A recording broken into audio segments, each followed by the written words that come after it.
আসসালামু আলাইকুম। সম্মানিত দর্শক, আপনারা সবাই কেমন আছেন? আশা করি সবাই ভালো আছেন। সবাইকে চ্যানেলে স্বাগতম জানাচ্ছি।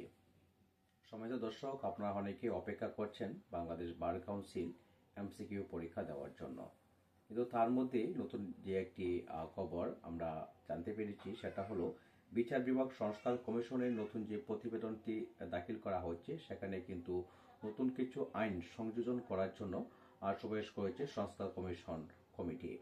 কি বিষয়ে আলোচনা করা হয়েছে এবং সেখানে কি কি বিষয় উল্লেখ করা হয়েছে, নতুন নতুন কি কি আইন সংযুক্ত হতে পারে সে সম্পর্কে আজকের এই ভিডিওতে আপনাদের সম্মুখে বিস্তারিত কথা বলার চেষ্টা করব। সবাই অবশ্যই আজকের এই ভিডিওটি কন্টিনিউ করবেন এবং গুরুত্বপূর্ণ তথ্যগুলো জেনে নেওয়ার চেষ্টা করবেন।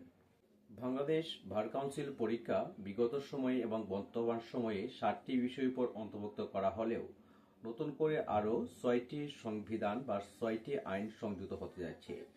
এই সংস্কার প্রতিবেদনে কি উল্লেখ করা হয়েছে 250 পৃষ্ঠাতে, সেই বিষয়টি আপনাদের সম্মুখে সংক্ষিপ্তভাবে তুলে ধরার চেষ্টা করছি। সেখানে বলা হয়েছে বাংলাদেশ বার কাউন্সিল সিলেবাস সংশোধনের সুপারিশ করেছে বিচার বিভাগ সংস্কার কমিশন। বিচার বিভাগ সংস্কার কমিশন তার প্রতিবেদনে 250 পৃষ্ঠায় বার কাউন্সিল পরীক্ষার সিলেবাস সংশোধন করে বিদ্যমান 7টি আইনের পাশাপাশি আরও নতুন করে 6টি আইন সংযোজন করার সুপারিশ করেছে।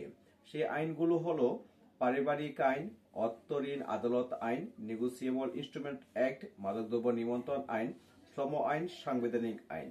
অর্থাৎ আমরা যারা পরীক্ষা দিচ্ছি বা দিব বা দেওয়ার জন্য প্রস্তুতি নেওয়া হচ্ছে, আমরা 7টি পরীক্ষার উপর 7টি আইনের উপর আমরা প্রস্তুতি নিচ্ছি, কিন্তু যখনই এটা সুপারিশ হয়ে এটা অনুমোদন হয়ে যাবে তখন থেকেই কিন্তু আমাদেরকে বা সকলকে 13টি আইনের উপর পরীক্ষা দিতে হবে। যারা এই 2025 সনে বাংলাদেশ বার কাউন্সিল পরীক্ষা দিতে যাচ্ছেন, আপনারা খুবই মনোযোগ সহকারে স্টাডি করার চিন্তা করবেন। কারণটা হচ্ছে নতুন করে আইন যদি সংযুক্ত করা হয় তাহলে সেটা আপনার আরো চ্যালেঞ্জের মুখ হয়ে যাবে। সুতরাং এইভাবে আপনার সুযোগ রয়েছে বাংলাদেশ বার কাউন্সিল যে পরীক্ষা সেই পরীক্ষাতে উত্তীর্ণ হওয়ার। নতুবা নতুন করে যে আইনগুলো সংযোজন করা হবে সেখানে দেখা যাচ্ছে আপনাকে নতুন করে আরো বিশালভাবে প্রস্তুতি নিতে হবে, নতুবা আপনি আইনজীবী হতে পারবেন না।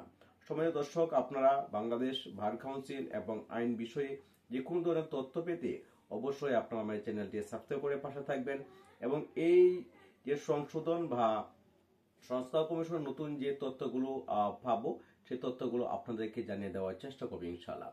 সকলের সুস্বাস্থ্য দিকে কামনা করছি। ধন্যবাদ সকলকে, ভালো থাকবেন। আল্লাহ হাফেজ।